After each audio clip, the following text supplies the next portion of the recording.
Imagine standing on the edge of the sea, an army chasing you down and no way out. That's exactly where the Israelites found themselves. But what happened next will blow your mind.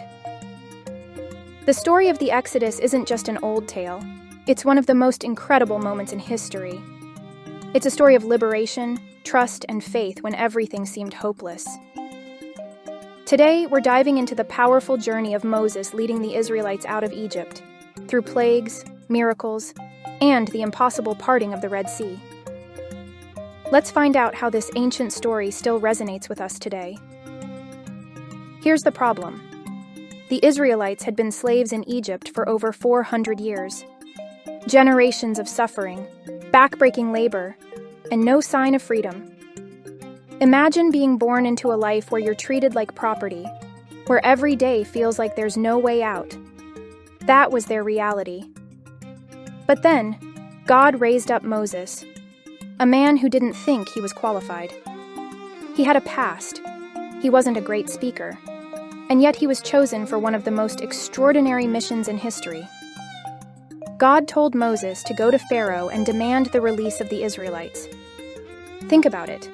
Standing up to the most powerful ruler in the world and saying, "Let my people go." That's like walking into the office of a billionaire CEO and saying, "You're doing things my way now." It was bold, it was terrifying, and it seemed impossible. Moses didn't start out as a hero. He questioned God, saying, "Who am I to lead these people?" But God had a plan. With his brother Aaron by his side, Moses went to Pharaoh. And of course, Pharaoh's response? A big fat no. That is when things got intense. God sent 10 plagues to show his power and convince Pharaoh to let the Israelites go. These weren't just random events. They were direct attacks on the gods of Egypt. The Nile, a source of life for the Egyptians, turned to blood. Frogs, gnats, and flies invaded the land. Livestock died, people broke out in painful boils, and hail destroyed their crops. Then came the locusts, darkness so thick you could cut it with a knife. And finally, the most heartbreaking plague, the death of the firstborn. Can you imagine the devastation in Egypt? Each plague was a direct reminder that Pharaoh wasn't in control. God was.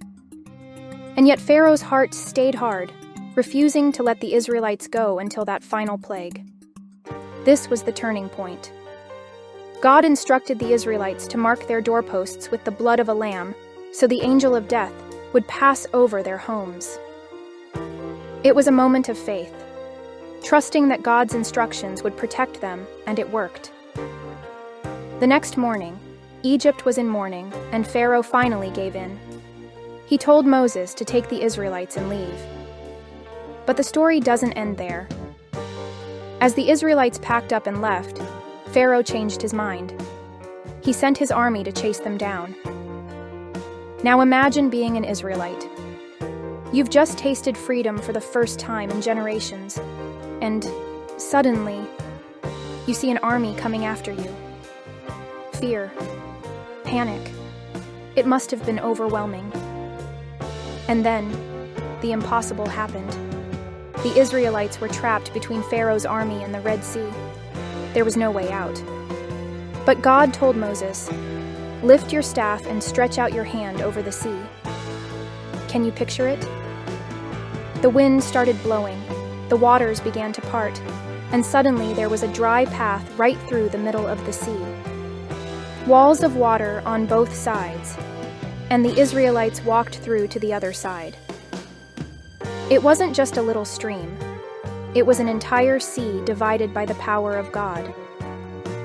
Pharaoh's army followed, but as soon as the Israelites were safe, God told Moses to stretch out his hand again. The waters came crashing down, and the army was swallowed up by the sea. The Israelites were free, for real this time. They stood on the other side of the sea, watching the waters settle back into place. And they knew it wasn't Moses who saved them. It was God. The story of the Exodus is more than just history. It's a message of hope. It's about God's power to deliver us, even when we're stuck between an army and a sea. It's about trusting Him, even when the odds are stacked against us. And it's a reminder that no matter how impossible things seem, God can make a way. Moses wasn't perfect, and the Israelites doubted plenty of times. But God's faithfulness never wavered. He kept His promise to free them from slavery, and He'll keep His promises to us too. Want to hear more stories like this? Watch the next video. You won't want to miss it. Thanks for listening, and remember to click like and subscribe.